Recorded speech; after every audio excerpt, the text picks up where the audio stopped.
Welcome to Moments with Marianne. I'm so delighted we're spending this time here today. We have a very inspiring show coming right up with special guest, Diana Cole. And she's here today to share with us her new book, Spirit Translator, 7 Truths for Creating Well-Being and Connecting with Spirit. Now, have you always wanted to learn how to connect with your spirit guides, but didn't know where to start? Well, we're going to share with you how to do just that. As a spirit translator, Diana Cole has asked Spirit thousands of questions on behalf of her clients and herself. These messages are distilled into 7 transformative truths for well-being and happiness. Now, Diana Cole is a spirit translator, thought leader, and author. Passionate about spirit guidance, she is committed to teaching people how to access it for themselves so they may find freedom from pain and limitation and live a life of abundance, fun, and inspiration. Diana offers her empowering tools for spirit guidance in group settings, speaking engagements, live workshops, and online on Instagram and her Facebook communities. So let's welcome to the show, Diana Cole. Hi, thank you for having me. You know, what an honor it is to have you here and to talk about this book. I have to tell you, okay, so once I picked up this book, I could not put it down. It is really great. And I have to ask you, what inspired you to write this book?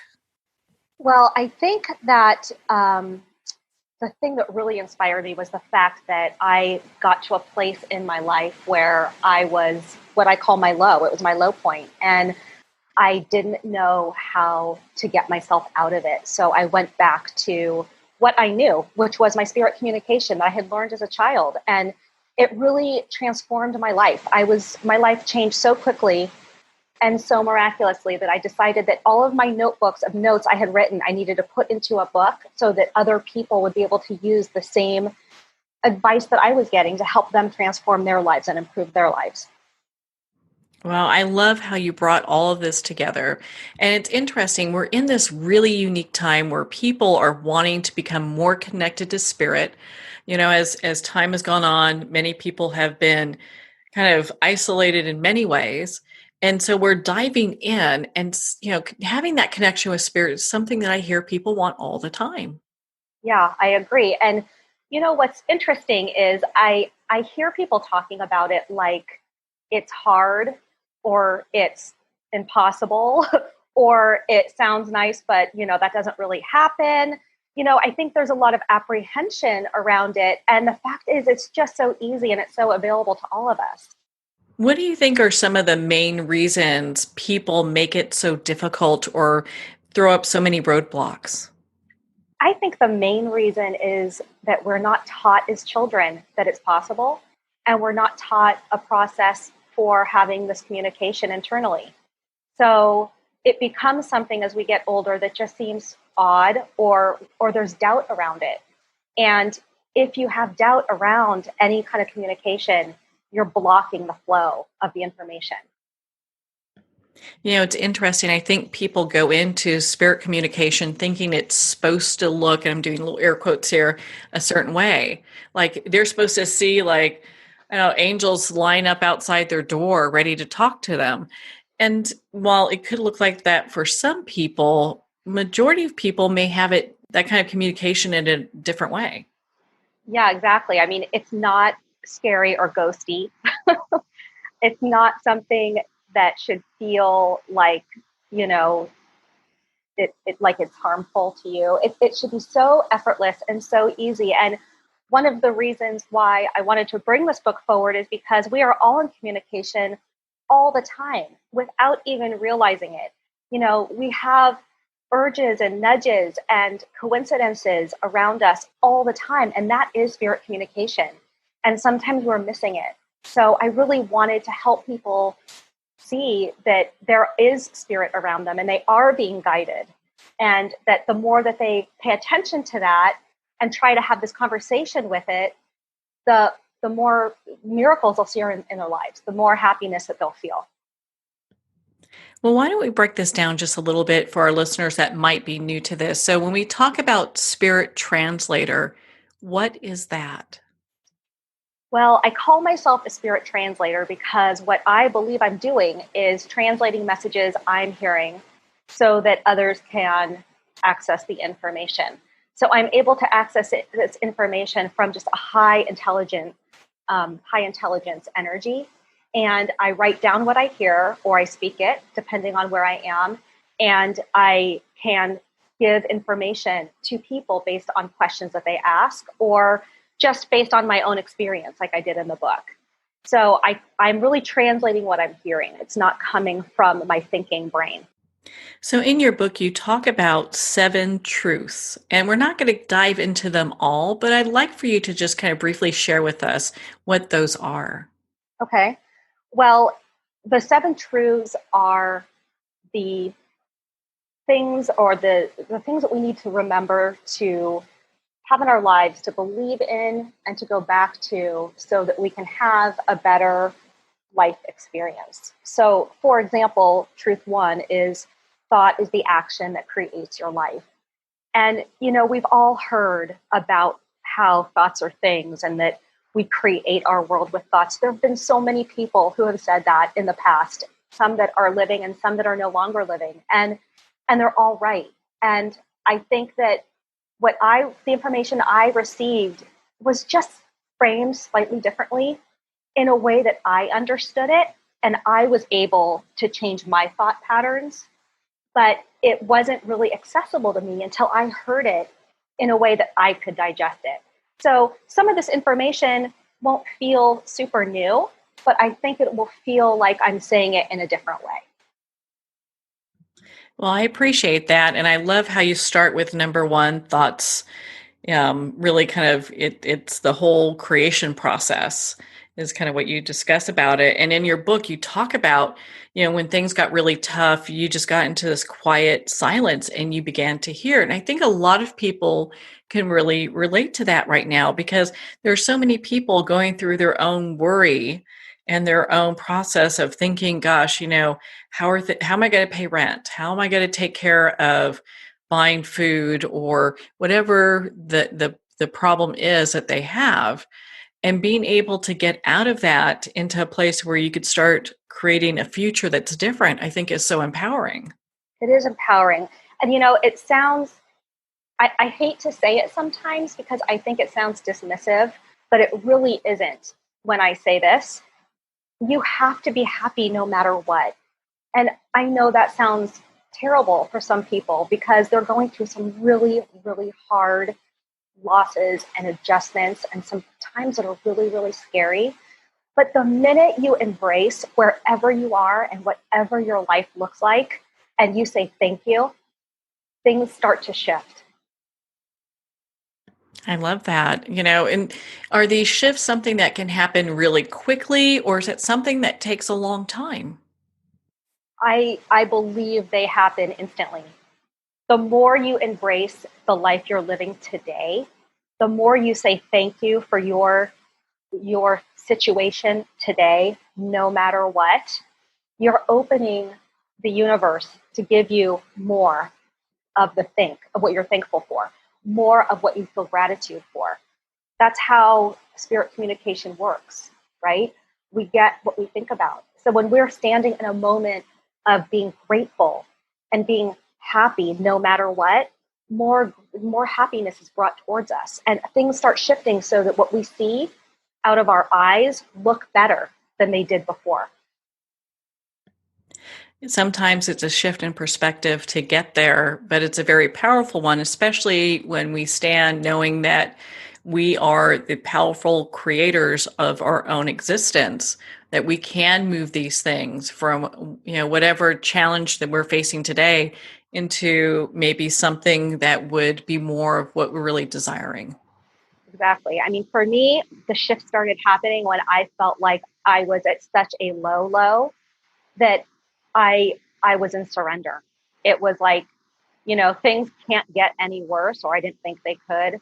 And I was like, okay, you know what? Thank you for just the life I'm living today. Thank you for the beauty I see outside my window. Thank you for my dog, right? The minute I just started being thankful for the small things that I wasn't paying attention to, and I stopped focusing on the things that were bringing me to my low, I felt something different happening inside me. And within months, my whole life was different.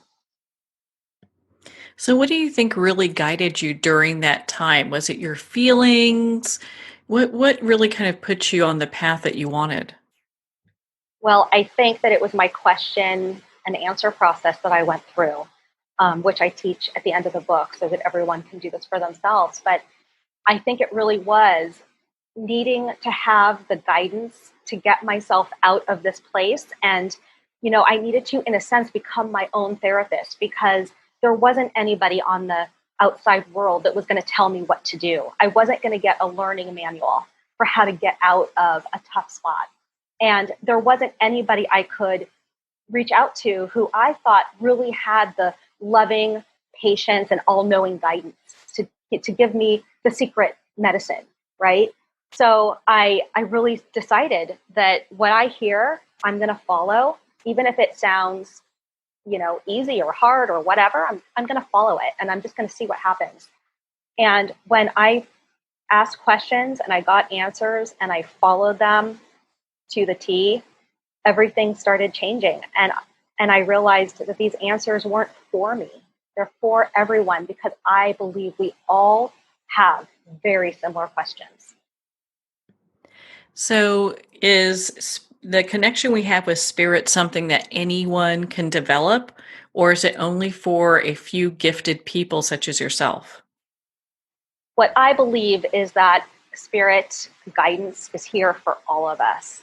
And some of us may have already learned how to do it at a younger age, and some of us may be new to it. So if you're new to it, it might feel a little odd at first, but it is something that is here for all of us. I think that's so empowering because I think most of the time when people say, they hear the word spirit or, you kind of think about you're having this kind of connection. Again, I think they feel that it should look a certain way. And when we really kind of dive into it, I mean, it could be as simple as maybe seeing something that's repetitive, just these different signs that show up for us. Exactly. Or, have you ever had that experience where you think about somebody and they call you? Oh, all the time. Yeah. Or you think about something just randomly and then like it'll be on the TV, or, we all have these coincidences around us, but the coincidences are signs. We're putting focus somewhere and then we're watching it come toward us. It's almost like a little nudge saying, you can create what you're thinking about. Look, you thought about this person and they called you. You thought about, some sort of a food and it's on TV, or you thought about something and you see it right in front of you. I mean, this is part of it, right? So if you can change your thought patterns, knowing that you create what you think about, you really start feeling like you're powerful. So when people are expecting to hear some kind of messages from spirit, where can they start? How do they start opening themselves up so that they can become, that spirit translator that they're looking to develop within themselves? The first thing sounds so easy, and I believe it's not as easy as it sounds, but it's getting quiet and turning off the noise, turning off the news, turning off sounds from other people, turning off your internal self-talk, turning off the chatter that is constantly around you in your head and outside, and just getting really, really, really quiet and still and open. And then when you start asking questions, you can feel the answers coming toward you. You go through these lists of truths and they all make perfect sense when you read them. And I was actually a little surprised by truth number 6, where it talks about the earth is your guru. And I'd love for you to expand on that for our listeners. Okay.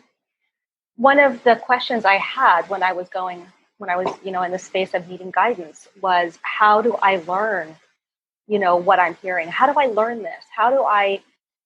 What is here for me that will give me concrete um, evidence that what I'm hearing is true or that I can change how I feel. And what I got in response was that the earth and everything in nature is here for us to teach us what is important and to help keep us on track. So when you can appreciate the beauty around you, when you can appreciate, the flowers on that are blooming on the tree outside your window, when you can appreciate all the beauty that's here, the sky, the vastness of the sky, the power of the ocean. And when you start mimicking some of these things in nature, when you start being unapologetic about your strength and your power, but with good intention, like the ocean, when you realize you have the power of the ocean tide, but you're also just a part of this earth that we're all sharing. We're all connected through the earth. Yeah, that's so important. And in your book, you mention, you say here, you can choose, which I think is so important because a lot of times people think the world is happening to them, that they're not this great creator that's actually functioning in the world. And says rather than focusing on the chaos that swirls among people, nations, and cultures, look to the earth for clues on how to live in harmony. And you know what? We look at this every day. It's like, the butterflies and the birds don't worry about how they're going to manage, they just do. Right. And it doesn't matter what's happening in our world. They're still looking like they're happily, going from flower to flower or flying in the sky effortlessly. We are very affected by what we hear and what we see. And that guides our feeling mechanism, right?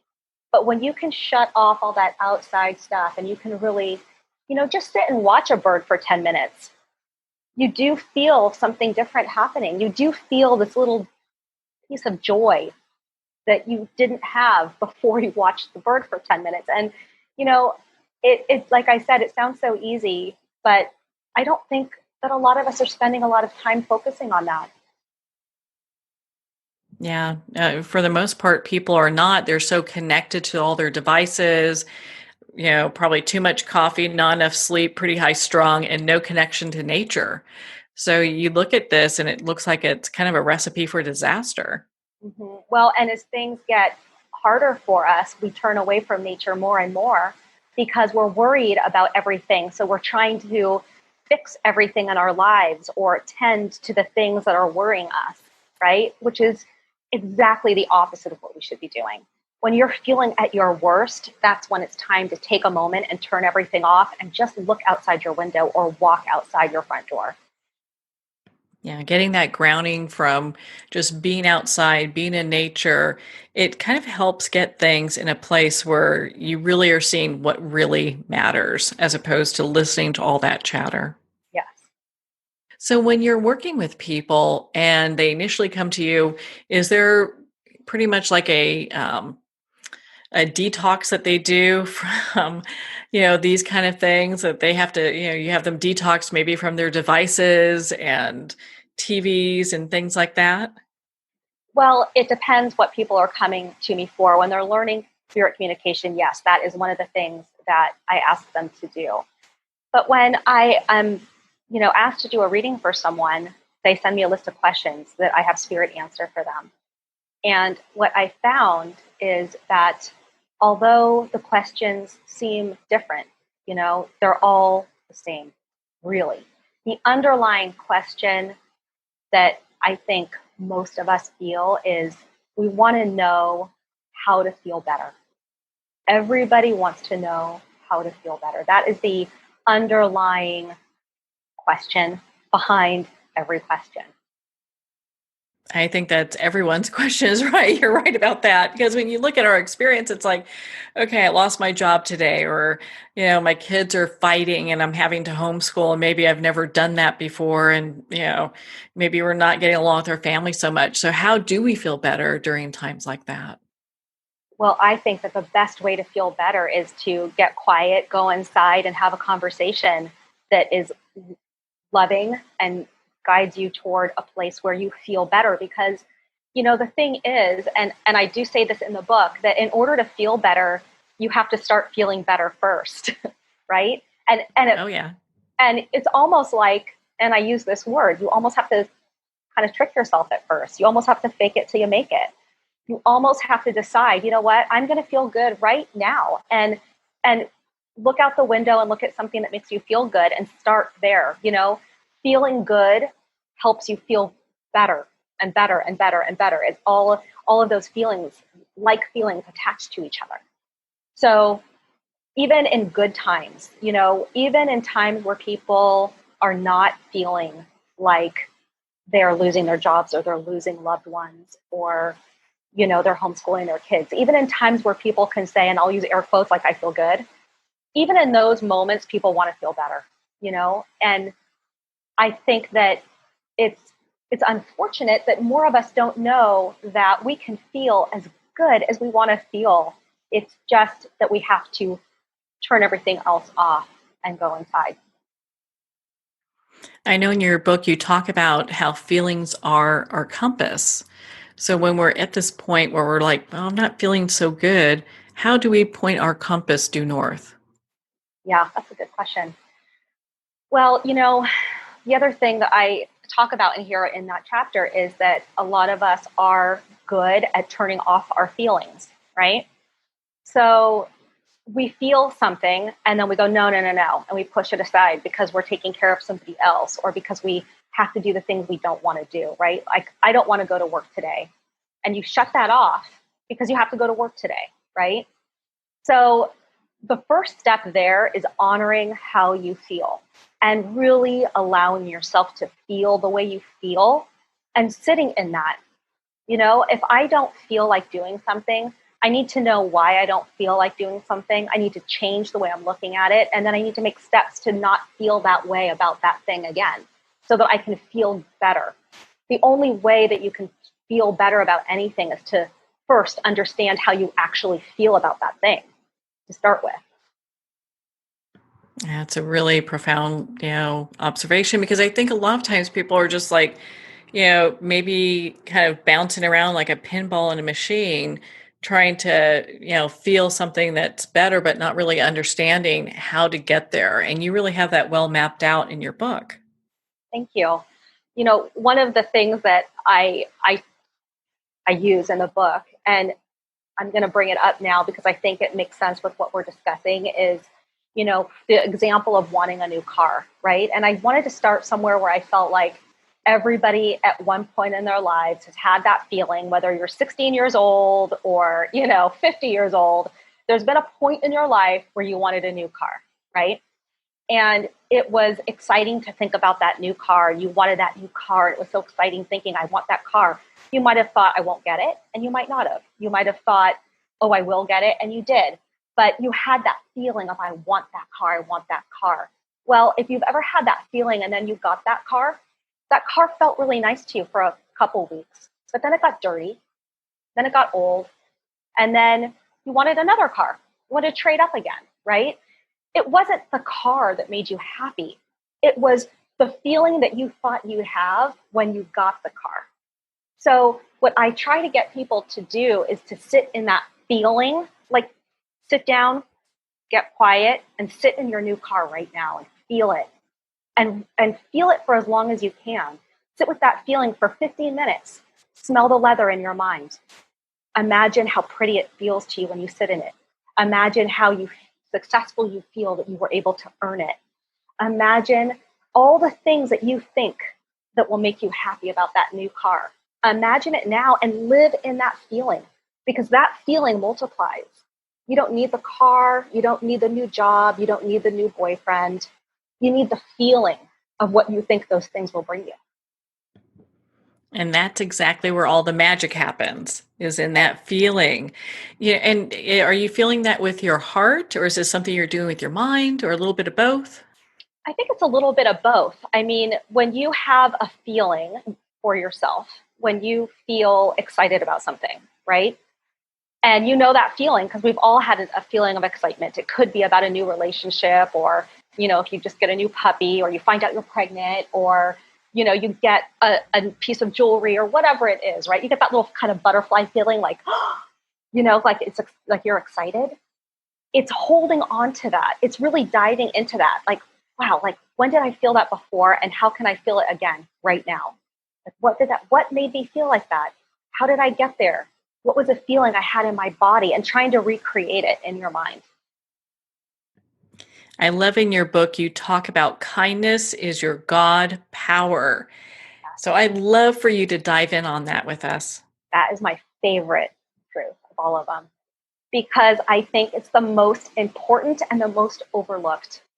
You know, the more that we live in judgment, and it's all around us, it's reality TV, it's judgment shows, it's the news, it's political, it's Twitter, it's everywhere. And the more we judge other people, the more we deplete our own energy field. And what happens is when you do that, you are blocking the flow of happiness to come toward you. It's really important to think good thoughts about other people and to say nice words about other people. But here's the thing. It's really important to say kind words to yourself. That's where it starts. And, I think that a lot of us have this tendency of sort of beating ourselves up internally. Like, why did I say that? Why did I do that? Why did I eat that cupcake? What, right? We're constantly saying these things to ourselves that are not kind. And it needs to start with saying kind words to yourself. You become so much more powerful when you are saying nice things to yourself and to other people. I think that is so important. I mean, because we have these thoughts going through our brain every day, and it could be like, gosh, my hair's not looking right. I don't like how this outfit looks on me. It could be anything, but it's this constant chatter of negativity, and being able to, pretty much shut that off and get into a place of gratitude for ourselves, our journey, the challenges that we've had that have brought us to the place that we are, I think is just so empowering. I think that it is. I think it's really important to put focus there. The thing that I'm starting to really feel the more that I'm doing this translating is that, we're not here for as long as we like. None of us are. Whether we're getting sick when we're young or we're living to, a quote unquote old age, none of us are here as long as we want to be here. And the shame is that we're wasting so many precious moments saying bad things to ourselves about ourselves when we could be living in so much more joy and having so much more fun if we just started speaking to ourselves kindly. Like, and in one of my classes, I say to people, talk to yourself like you are your own boyfriend or girlfriend. Talk to yourself like someone you love. And just, the happiness inside you does increase. Yeah, that's such a powerful place to come from, and you're so right. I mean, most people, as they're going through their day, they're not really treating themselves like that. But what a paradigm shift if they start making that discussion, that inner discussion, as if it was someone that you loved. Yeah. I mean, and that's what I'm trying to teach is how to live your life at full power. And what I mean by that is become the most powerful version of you can be by holding yourself up first and recognizing how miraculous and amazing and gorgeous and beautiful you are. And go out with that energy. Imagine a world where every single person today went out with that energy. It would be so different. Yeah, my goodness, what a great place to come from. I'd love for you to share with our listeners what it feels like for you when you connect with spirit. Because I think if people can get into the emotional aspect of that, it might be something that they want to cultivate within themselves. Yeah. Well, for me, it's just so natural because I learned it when I was 4. That's when I started doing it. But it feels quiet and it feels loving and like I am it feels like I am being guided by a force that loves every single person in the world as much as they love me and has 100% of my best interests at heart and wants me to succeed and be happy and feel good. And those are the actual feelings I feel when I hear I usually write everything down because it comes so fast for me that I'm filling up, notepads of paper until my pen runs out. And I'm not thinking through the process. In fact, I have to go back and read it a few times to know what I wrote. So for me, it feels meditative and quiet and loving and nourishing. I think that is beautiful. I mean, what a great world it would be if everyone came from a place like that, where they're just really connected with spirit and being able to have that deep relationship with spirit. I think that it's the most important thing that we can do for ourselves. I honestly do. And that's why, I wrote the book, and that's why I'm going to do my best to teach as many people as I can how to do it. I can see why this is your soul's mission to do this. I mean, coming in at 4, knowing this information, being this connected, and teaching people that they can do it too. I mean, what a visionary you are. Thank you. I appreciate that. I just feel like I'm a conduit. I have the information, and it's up to me to get it out. Yeah. Well, I know that you're also known as a positive thought warrior. I'd love for you to share with us why that is. Well, at the beginning, before the book came out, so at the beginning of all this, the first truth was about thoughts creating your life. And what I was told, what I was, feeling is that I needed to become, I was given these words like from spirit that I needed to become a positive thought warrior. I needed to become somebody who, used positive thought as my weapon of choice for anything that I thought came toward me that could harm me, or just to protect myself when I went out into the world and I saw something around me that felt not good to me. I needed to use positive thought to help, hyperspace me out of any situation. And that was the first thing I started teaching and talking about, was because that was the first truth that came to me. And in fact, that is turning into a whole other life of its own, because my daughter and I, during this pandemic, wrote a children's book called Alina, the Positive Thought Warrior, that's coming out at the end of the year. I love that. To try to teach it to children. Well, and it's great to have that develop from something. I mean, because a lot of people look at the time that we've had, and they're like, my goodness, we've had to stay inside, and here you are creating something brand new that can help people, and especially children. I mean, because I think that once they get this, it will serve them their entire lives. Yeah, that's one of the things I've really been thinking about during the stay home time, is how can I teach children at a young age how to think positively, or how can I teach the truth, right, to children who are young, like I was, because the younger you learn these things, the more easy it is to live lives, full of these truths. It's harder when you're learning them midlife, right? And it's so much easier if you learn them at 6 years old. So one of the things I'm challenging myself with in 2021 is figuring out how to teach the truths to children.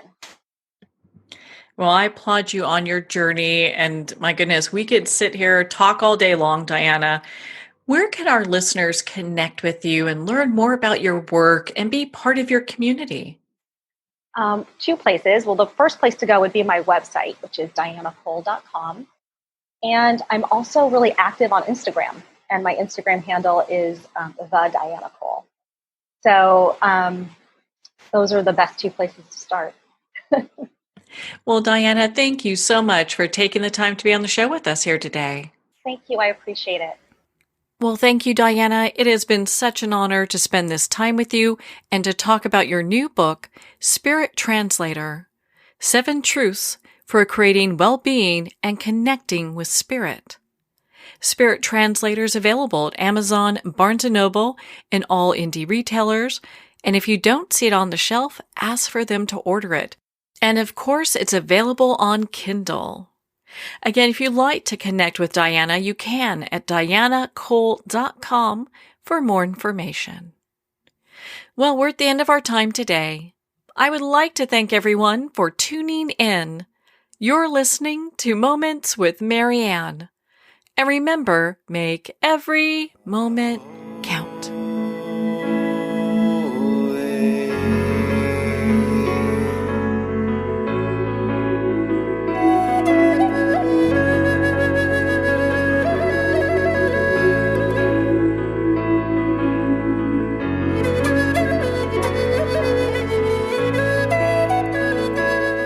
a single moment, your life can change. Moments with Marianne is a transformative hour that covers an endless array of topics with the best of the best. Her guests are leaders in their fields, ranging from inspirational authors, top industry leaders, and business and spiritual entrepreneurs. Each guest is gifted and a true visionary, a recognized leader in her own work, and while teaching others to develop, refocus, and grow, Marianne will bring the best guest and sometimes a special surprise. Don't miss this. You never know just which moment will change your life forever. Moments with Marianne airs every Sunday, Monday, Thursday, and Friday at 8 p.m. Eastern and 5 p.m. Pacific Time. Make sure to tune in and visit momentswithmarianne.com for more information.